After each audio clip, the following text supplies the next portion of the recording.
So now we're going to go from scientific notation to standard form. So let's look and see what that means.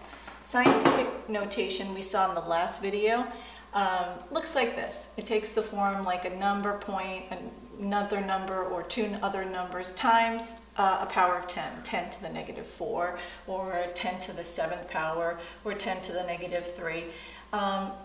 The point being that it's multiplying by a power, which either can be negative or positive, and it has one number followed by the decimal. Now, if you didn't look at the last video going from standard form to scientific, look at that one first and then look at this one. And we know standard form can either be the whole number or the decimal. Okay, so let's look at some examples. If we have positive exponents, in the past we talked about how positive exponents gives us a whole number. So when you're given scientific notation like 8.4 times 10 to the 6th, this is how you solve that. You write the numbers down first, 8 and a 4. I left out the decimal because I'm going to show you how to do this an easy way. The way you do this is you leave out the decimal, but you know you're going to count 6 spaces to the right because you're going to get a whole number, right? And if you get a whole number, you're going this way. So we start where the decimal was, and we go 1, 2, 3, 4, 5, 6. And then in each of those little scoops, we add a 0. Okay? And then we can rewrite that and add in our commas there. Is that right? Yeah, I do. So a comma would be there and a comma would be there. And there you go. So it's rewriting the numbers and then counting to the right what the exponent tells us to do. So there you go. Let's do another example. Again, I'm going to start by writing just the numbers down. So 2, 3, and 5. Now this is telling me go 5 spaces to the right. So I'm going to start where the decimal was. 1, 2, 3, 4, 5. I'm going to add in my zeros, and then I'm going to rewrite it so it looks a little bit nicer. And I add my comma in. And so there you go.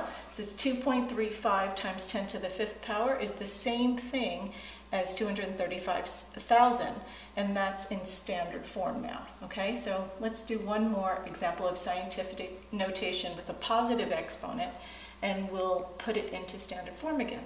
We're going to write down again our numbers, 1 and a 7. We're going to leave out the decimal, but we're going to start from where it was, 1.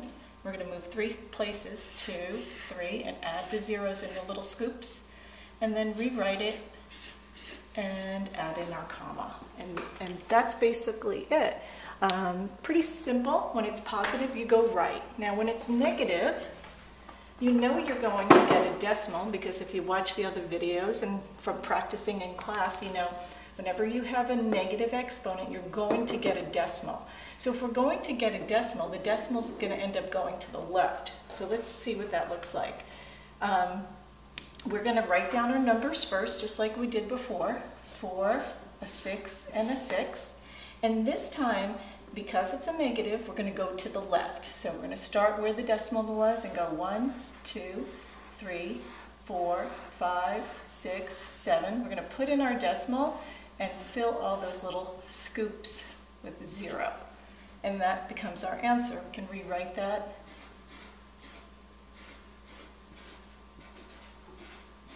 And there's our answer. That's standard form, but it's now in a decimal. So 4.66 times 10 to the negative 7, you just rewrote the numbers, started from the decimal, and went to the left because it's a negative exponent. Let's do another one. 5.1, we're going to write that down. I'm going to move over here because I know I'm going left again, and I'm going to go negative 3, right? So it's 1, 2, 3, put the decimal, fill in the scoops, and there's our answer, 0.0051. And the last one, again, we're going to write 1.1,